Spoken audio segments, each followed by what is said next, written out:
자, 지금 시간이 2025년 3월 31일 월요일 오후 4시 33분입니다. 3월달 끝났죠? 아, 드라마에 드라마.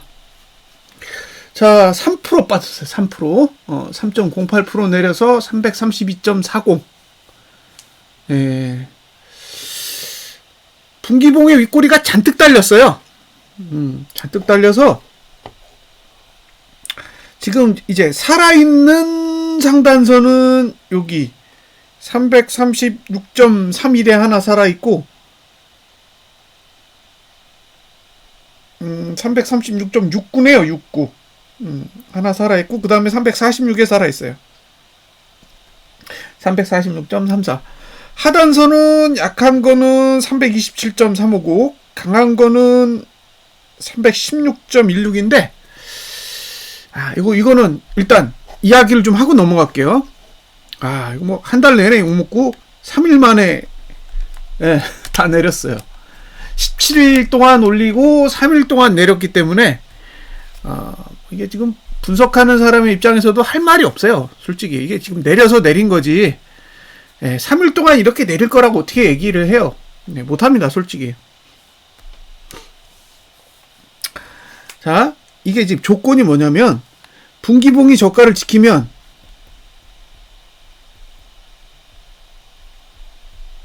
예, 340.12를 간다. 7.12를 간다. 여기까지는 얘기를 해드렸잖아요. 예. 근데 봉으로 보면 이야기가 돼요. 봉으로 보면 이야기가 되는데 돈을 보면 이야기가 안 돼요. 왜? 외국인은 매도하니까. 그러니까 위로 갈 건데 매도를 해. 이게 상식적으로 이해가 안 되는 거잖아요. 위로 갈 거면 매수를 해야지. 예. 위로 갈 건데 왜 매도를 해요? 이 부분이 문제예요. 자, 지금까지 얼마 매도했냐? 6조 3천억 매도했어요. 네, 6.3조 원을 매도했습니다. 그럼 이거 왜 양봉이야?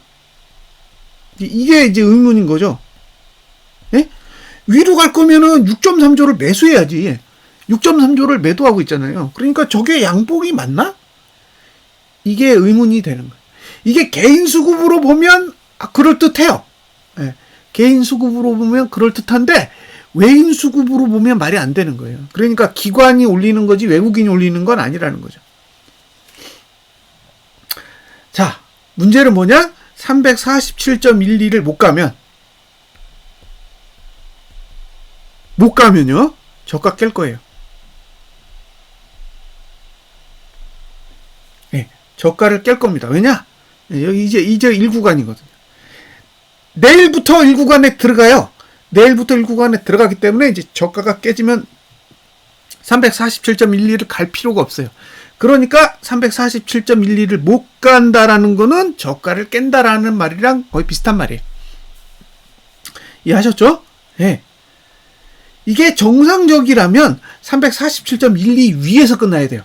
347.12 위에서 끝나서 4월달 이후로 340.12 아래로 가면 안 돼요. 이게 상방이에요. 예. 근데 이미 340.12 아래에서 시작할 거잖아요. 그러니까 지금 347.12를 가지고 있는 저가가 가장 높은 봉이 될 가능성이 높다는 거죠. 그러면 저가를 깨야 된다는 거예요. 그래서 지금 가능성은 347.12 여기서 15포인트를 오르지 못하면 반대로 313.51 여기를 깨러 갈 가능성이 높다라고 보시면 될 것 같고요. 월봉 끝났죠? 월봉 끝났는데 이렇게 됐습니다. 너덜너덜해요. 너덜너덜. 그러니까 이거 저가 못 지키겠죠? 이건 저가를 지킬 생각도 없고 고가를 지킬 생각도 없어요. 솔직히 이거 양쪽 다 지킬 생각이 없는 거예요. 상단선도 너덜너덜하고 하단선은 저가보다 낮아요. 그러니까 이 구조는 저가를 깨면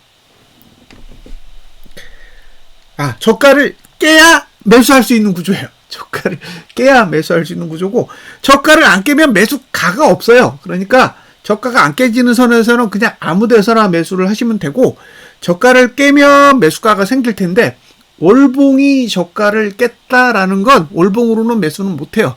그러니까 주봉이 저가를 지키기 전까지는 매수는 유보한다요. 이게 무슨 얘기냐? 4월 첫 거래일에서 네 번째 거래일까지. 예. 주봉은 저가가 깨졌잖아요. 그러니까 주봉은 매수가 안 돼요. 예? 주봉은 매수가 안 되고 월봉이 저가가 깨지면 월봉도 매수가 안 되잖아요. 그러면 이번 주는 그냥 매수 안 하고 양봉 나는지 음봉 나는지만 보시면 된다는 거예요. 자, 여기까지 보셨어요. 주봉은 최저가 모드니까 여기 330.22 예, 여기가 깨지면 되는 거예요. 여기가 깨지면 완성이에요. 하단선 없습니다. 예, 개파락이 심한 게 나와서 하단선 없어요. 예, 딱 이격 볼벤에서 끝났습니다. 아래 열려 있어요. 아래 열려 있다. 그러니까 저가 깨지면 여기 329.34 아래로 내려가기 전까지는 매수는 없어요. 저가 지키면 뭐 사셔도 되는 거죠. 저가가 지켜지면 월봉 저가도 안 깨지니까. 자, 뭐 일봉은 볼 게 없습니다. 일봉은 여기까지 내려가도 돼요. 328.5 라인까지 내려가도 아무 문제 없어요. 자, 분기봉 예, 이렇게 생겼고 예, 분기봉은 상단선이 이쯤 338.08에 있고 하단선은 327.78에 있어요.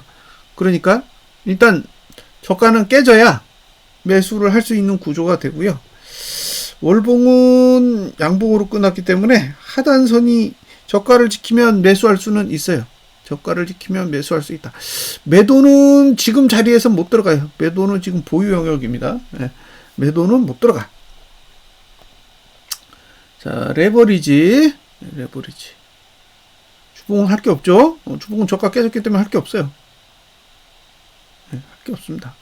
자, 분기봉 끼어 있고 박스에 박스 쳐놨어요.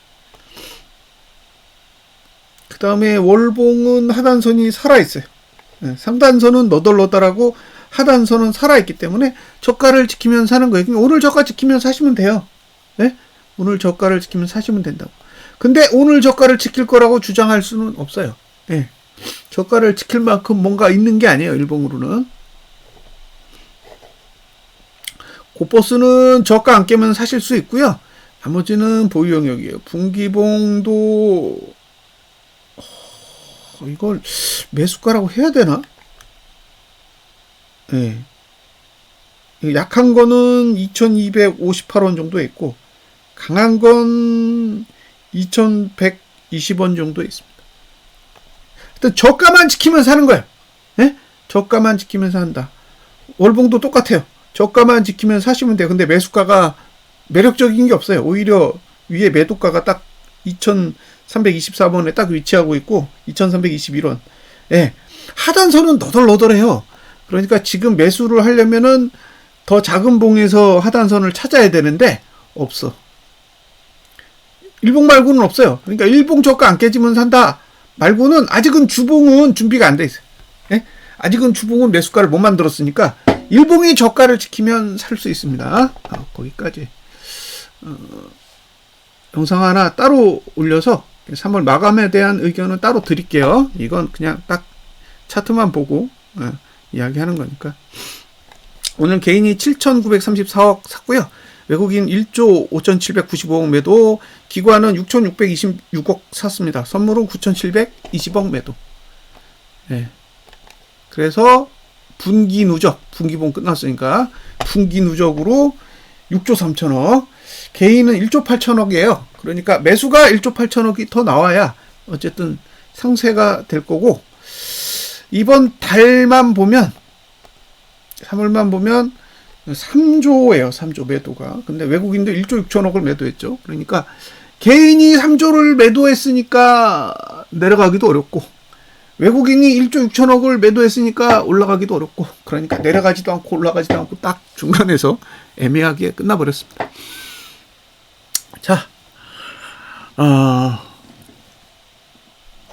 3월 26일까지 3월 26일 종가가 355입니다. 355. 네. 26일 종가가 355예요. 네, 지금 332예요. 23% 빠졌어요. 3일 동안에 23%가 빠졌어요.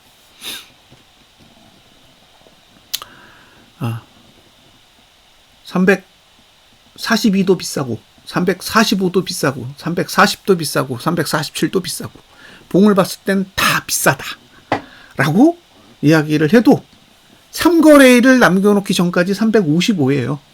355. 그럼 355에서 보면 340이 비싼가요? 싸죠. 342가 비싼가요? 싸죠. 345는요? 싸죠. 347도 싸요. 그러니까 3거래일을 남겨놓은 시점에서는 다 쌌어요. 저항이라고 부를 수 있는 이 상단선의 위치들이 전부 다 저렴하게 느껴졌어요. 그러니 분석자가 아무리 떠들어봐야 아무짝에도 쓸모없는 분석을 하고 있는 셈이죠. 근데 저도 인정해요. 인정 안 할 수가 없어요. 어떻게 인정을 안 해요? 안 떨어지는데. 355에서 머물고 있는데 제가 거기다 대고 347이 비싸다 떠들어 봐야 씨알도 안 먹히는 그런 얘기인 거죠. 딱 3일 만에 모든 게 바뀌었어요. 3일 만에 바뀌었습니다. 355에서 무슨 얘기를 해야 될까요? 355에서 어떤 이야기를 해야 의미가 있는 걸까요?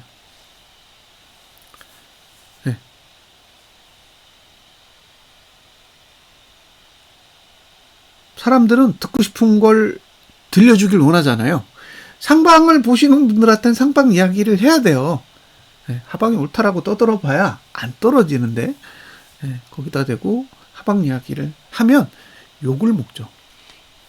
하루 차이, 이틀 차이만 나도 욕을 먹어요. 그러니까 그런 분들한테는 상방 이야기도 해드리는 거죠. 어떻게 하면 상방으로 갈 수 있는지.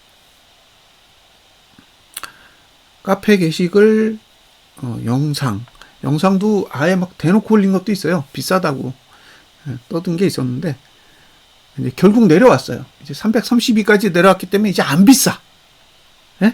이제 안 비싸졌어요. 이제 비싸다고 말을 못해요. 근데 더 신기한 건 이제 사람들이 물어봐요. 여기서 어떻게 포지션을 잡았으면 좋겠는지를 물어본다. 정작 비쌀 때는 하방 잡을 생각을 안 해요. 지수가 높은 위치에 있고 과도할 때는 하방 잡을 생각을 안 한다고. 그리고 하방을 잡으면 안 되는 시점까지 내려오면 이게 하락하는 게 눈에 실제로 보이기 때문에 그 시점에선 하락을 생각해요. 더 내려갈 수도 있겠다 생각하고 하락을 생각하는 거죠. 그 순간부터.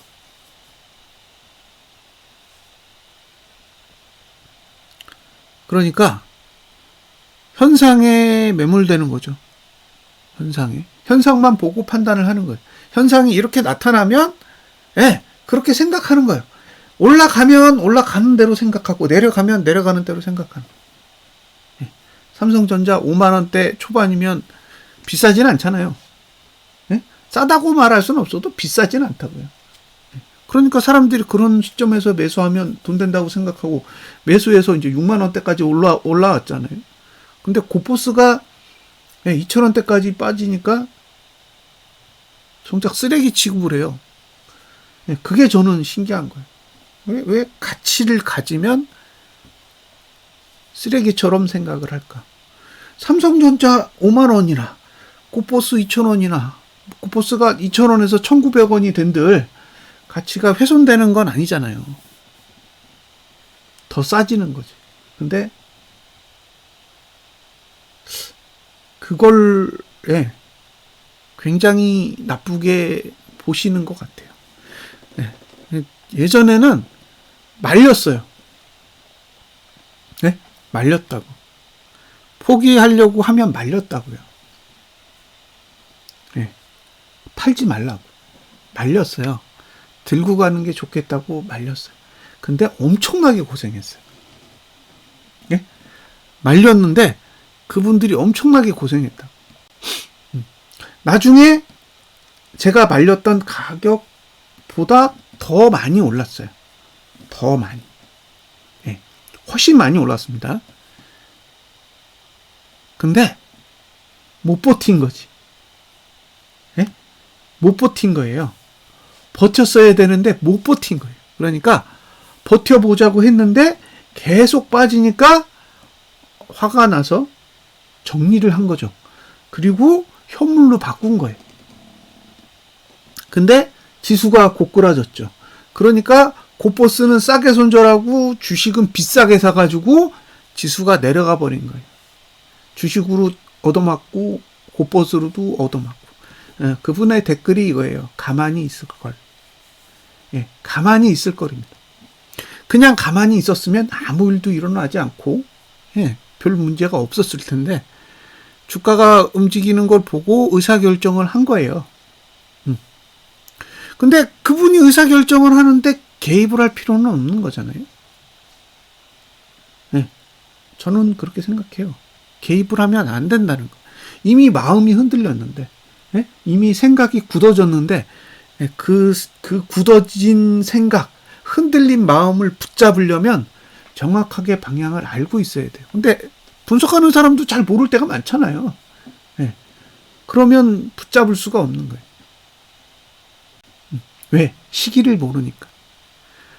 가격적인 메리트는 아는데 시간적인 메리트를 모르기 때문에 쉽게 말을 꺼낼 수가 없는 거예요. 그걸 영상을 보시는 분들은 납득이 안 되시는 거죠. 그러니까 가격적인 메리트와 시간적인 메리트는 다른 거잖아요. 지금이 가격이 비싸도 지금 떨어질지 시간이 조금 지나서 떨어질지는 모르는 거예요. 그거는 계속 추이를 보면서 판단을 해야 되는 거라. 지금은 운 좋게 뭐 3일 만에 떨어졌는데 안 떨어지고 다음 주에 떨어질 수도 있었고 그 다음 주에 떨어질 수도 있었다는 거예요. 단지 빨리 떨어진 거죠. 그러니까 빨리 떨어지니까 이게 하락하는 거구나라고 이제 인지가 되는 거지. 만약에 횡보했다고 생각해 보세요. 그러면 전혀 다른 생각을 했을 거라는 거죠. 그러니까 다행히 많이 내렸습니다. 다행히 많이 내려서 이제 가치가 없어졌어요. 매도할 가치는 없어졌습니다. 제가 당부하고 싶은 건 자신을 믿으셔야 된다는 거예요. 네? 자신을. 그리고 자신을 믿었고 자신의 판단이 내려졌다면 그 판단을 존중해야 된다는 거죠. 제 입장은 그렇다는 거예요. 저는 단지 정보를 제공하는 거죠. 자, 지금 시점에서 만약에 누군가 저한테 물어보면 제 판단이 틀렸다라고는 할 수 없는 거잖아요. 3일 전까지만 해도 제 판단은 잘못된 거예요. 저는 인정합니다. 3일 전까지만 해도 제 판단은 전혀 하나도 맞은 게 없었어요. 근데 3일이 딱 지난 이 시점에서는 틀린 건 아니죠. 맞다고 주장할 생각이 없어요. 왜? 지금보다 더 내려야 돼요. 제 생각이 맞으려면 더 내려야 돼요. 하지만 지금 위치에서 봤을 때 제 판단이 틀린 건 아닌 거예요. 맞지는 않지만 틀리지도 않았다는 거죠. 그러니까 어느 시간대에 이야기를 꺼내느냐에 따라 엉터리 분석이 될 수도 있고 뭐 나쁘지 않은 분석이 될 수도 있는 거예요. 근데 사람들이 그 생각하는 시점에 따라 다 결과가 다른 거죠. 자, 3개월 내내 분석이 틀렸다라고 하신 분도 있었어요. 3개월 내내 분석이 틀렸다. 근데 잘 생각해 보세요. 틀린 건 1월이에요, 1월. 그죠? 틀린 건 1월이라고. 2월과 3월은 안 틀렸어요. 2월과 3월은 안 틀렸다고. 분석을 한 걸 잘 확인해 보세요. 과거에 3월달 초에 분석한 거, 2월달 초에 분석한 거 잘 확인해 보세요. 보시면 틀리지 않았습니다. 1월달은 틀렸어요. 왜냐면 저는 1월달에도 하락할 줄 알았거든. 저는 1월 달에도 하락할 줄 알았는데 1월 달에 하락 안 했어요. 그래서 저는 1월 달은 틀렸다고 생각해요. 근데 2월 달, 3월 달은 상단선 맞고 다 내려왔어요. 그러니까 엉터리 분석은 아닌 거죠. 이런 얘기를 하고 싶은 건 시점에 따라 상황이 달라질 수 있다라는 거. 그 얘기를 드리고 싶은 거고, 그걸 제가 조율할 수는 없어요. 이 시점에 이런 일이 일어났고 저 시점에 그건 안 돼요. 지금과 같은 수급 구조에서는 말도 안 되는 소리예요. 왜? 너무 특이하게 움직여요. 자금이 예측 불가능할 정도로 방향을 마구마구 바꾸기 때문에 예측 가능성이 너무 떨어져요. 그러니까 자신 있게 분석하는 게 아니라 이렇게 한 발 물러서서 방어적으로 분석할 수밖에 없습니다. 어떤 일이 일어날지 사실 정확하게 파악하기가 어려워요. 다만 현상 속에서 이제 징후 같은 게 발견되면 이야기를 해드리는 거죠. 그런 상황에서는 이런 일들이 일어날 수 있다 정도. 자, 월봉 종가가 하락했죠? 저는 만족합니다. 제가 오늘 주장한 건 딱 하나, 월봉 종가가 하락했으면 좋겠다 해요. 그쵸? 제가 주장했던 내용 잘 보세요. 338 정도에 시작하면 334대까지는 보인다. 그죠? 그리고 334대가 지난달 종가기 때문에 재수 좋으면 종가가 하락할 수도 있다가 오늘 최종적인 예상 내용이었고 그대로 마감을 했기 때문에 저는 만족합니다. 저는 만족해요. 그 다음에 이제 다음 달 들어서 이번 달 저가를 깨면 월봉은 나가리가 되는 거니까 주봉이 저가 지키기 전까지는 매수 전략은 쉬세요. 자, 분석 마치겠습니다. 감사합니다.